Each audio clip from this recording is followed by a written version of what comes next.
చెరువు గట్ట అని ఉంటది నల్గొండలో. మనకి ఛాయ సోమేశ్వర ఆలయం అనేది చాలా ఫేమస్. శివలింగం వెనక షాడో పడుతుంది పిల్లర్ది అని చెప్తుంటారు. ఆ టెంపుల్ వెళ్ళక ముందు ఇది ఒక 16 కిలోమీటర్స్ ముందే వస్తుంది చెరువు గట్ట.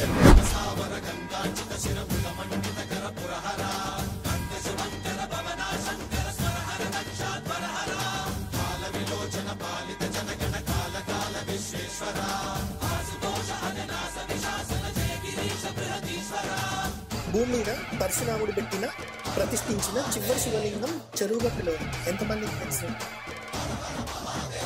సో ఇది మన చరిత్ర మన పక్కనే ఉంది, కానీ ఎవరికి తెలియదు.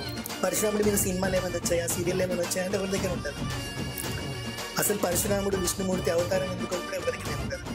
2.5 గంటలు ప్రవచనం ఉంటాయి, ఎంతమంది వింటారు? ఎవరు వినరు. ఇంకోటి చాలా మందికి తెలియదు ఏంటి అంటే రేణుకా ఎల్లమ్మ పరశురాముడు వాళ్ళ తల్లి అని